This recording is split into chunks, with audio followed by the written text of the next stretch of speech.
karena kajian agama itu mengkaji manusianya, maka kita harus mengetahui ya, tempat atau habitus dari manusia itu.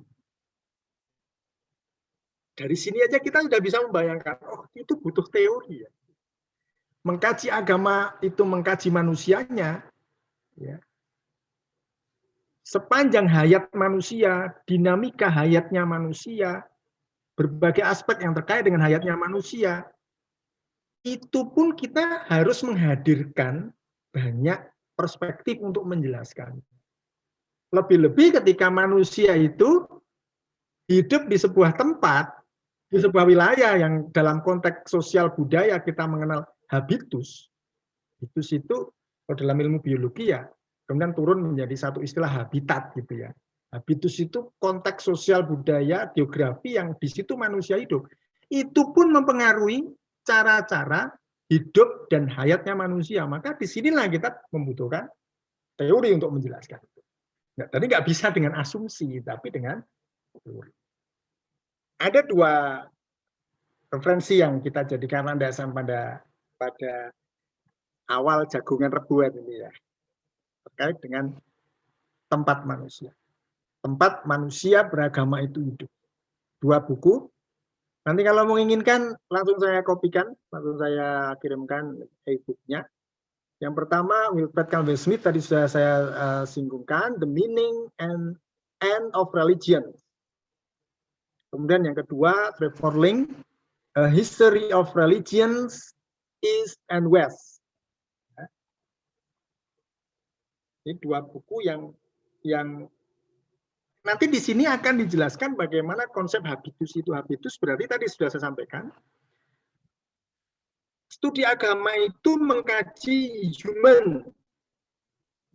The study of religion is the study of human. Human-nya berarti yang diteliti. Berarti religion itu adalah as a cultural system.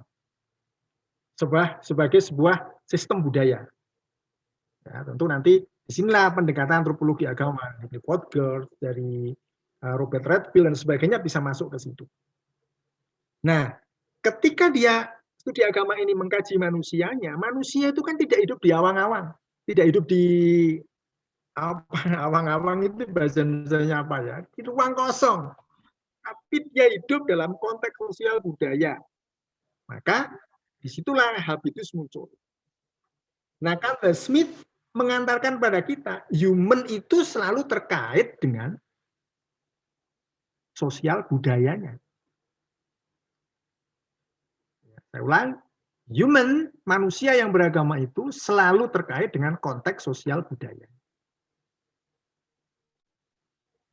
Karena terkait dengan sosial budayanya dalam memaknai agama pada awal sekali agama itu muncul, akan berbeda-beda. Sesuai konteks dan budayanya. Oleh karena itu, Trevor Link kemudian merumuskan bagaimana agama itu lahir dan bagaimana agama itu kemudian tumbuh dan berkembang. Lahir, tumbuh, berkembang. Atau asal-usul, awalnya itu bagaimana, tumbuh dan berkembang. Origin, growth, and development. Nah, itu bahasan dari Trevor Link. Nah, kita nanti akan masuk ke yang originnya, yang awalnya sekali, asal-usulnya sekali. Bagaimana teori-teori menjelaskan dulu agama itu muncul itu seperti apa ya.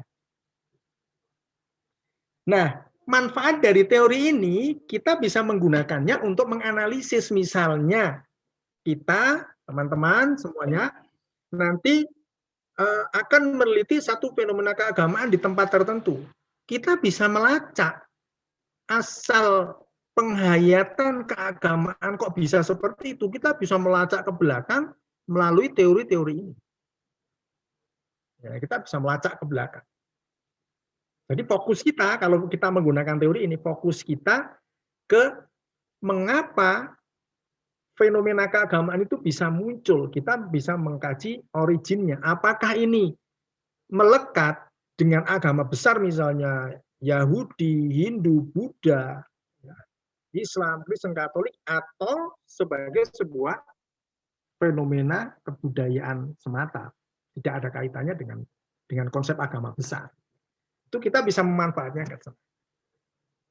Nah, terkait dengan habitus ini, atau konteks sosial budaya, konteks demografi, konteks geografi dari manusia yang ada di situ, maka para ahli studi agama-agama menteorikan agama itu muncul dari mana, bentuk kemunculannya seperti apa, ya, itu akan kita singgung atau kita diskusikan secara santai pada jagongan rebuan, gitu ya. Nah, saya akan memulai dari gambaran-gambaran awal tentang teori asal-usul agama. Baik, ini Anda boleh setuju, boleh tidak. Saya memilah teori asal-usul agama ini Barat dan Islam. Maksud saya Barat itu adalah keilmuan Eropa dan Amerika. Karena Barat nanti dalam konteks kajian-kajian agama nanti mempunyai 3 makna. Barat nanti lain waktu lah kita akan Barat sebagai ideologi, Barat sebagai sejarah, dan Barat sebagai geografi. Nanti itu ada penjelasannya yang berbeda. Tapi kita menggunakan Barat di sini bukan dipilah, ya, dibelah dan dipilah. Barat dan Islam dibenturkan, bukan begitu, tapi teori yang muncul di sana. Teori yang muncul dari ilmuwan-ilmuwan Barat. Kemudian teori yang muncul dari ilmuwan-ilmuwan Muslim. Kenapa bukan Timur? Kenapa bukan Timur? Ya karena konteks Orient itu lebih mengarah kepada kultur dan habitus Islam, meskipun tidak semuanya, tetapi lebih mengarah ke sana. Nah, para ilmuwan Barat itu membagi teori asal-usul agama itu menjadi dua. Yang pertama evolusi. Evolusi ini ya kalau dalam kajian-kajian sosial sangat terpengaruh dengan pola-pola pikir teori evolusinya. Ya, teori evolusi.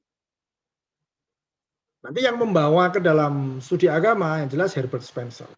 Sebagai sosiolog, tapi langsung dia mengarahkan bagaimana agama itu sebagai sebuah organisme dan itu akan tumbuh, akan punya asal-usul dan kemudian akan tumbuh dan berkembang. Ya, jadi pengaruh Darwin dalam konteks ilmu biologi atau ilmu yang lebih levelnya lebih abstrak lagi itu, kemudian turun dalam berbagai hal dalam bidang pemikiran sosial, kemudian studi agama-agama seperti yang akan kita jelaskan, dan dalam bidang yang lain-lain teori evolusi itu betul-betul mempengaruhi.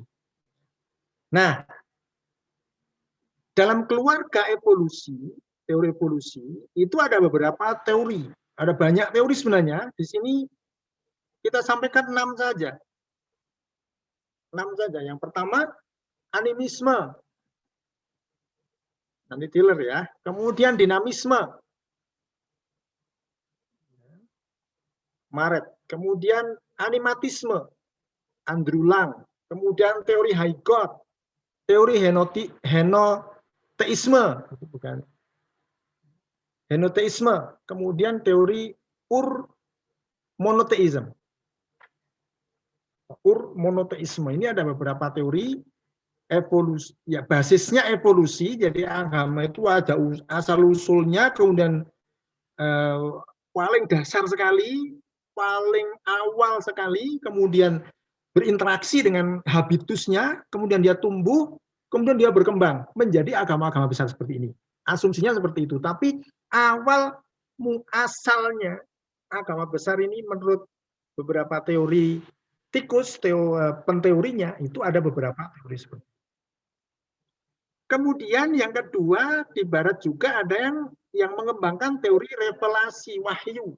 Jadi bukan berkembang dari yang paling awal, bukan, tetapi ada satu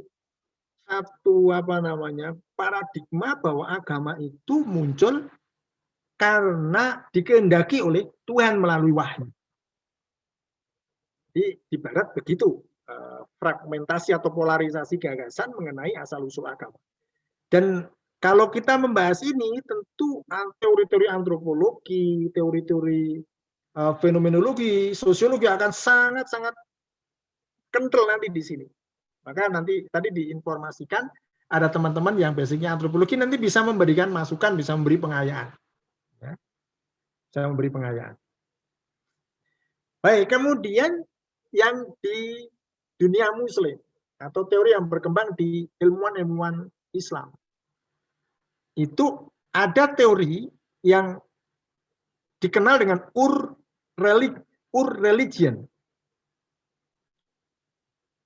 Ini beririsan dengan ur-monotheism. Ur-monotheism ini Wilhelm Schmidt, ya, seorang ahli kajian agama, dia seorang filsuf, kemudian kajian agama, antropolog juga, kemudian mengembangkan satu teori agama menjadi tadinya ur-kultur, menjadi ur-monotheism, dan ini beririsan dengan ur-religion. Tapi nanti ada sedikit perbedaan. Ini ke depan akan kita jelaskan satu. Kemudian di teori dalam dunia Islam yang memang yang paling berkembang atau yang paling dominan itu teori wahyu, bahwa agama itu ya wahyu.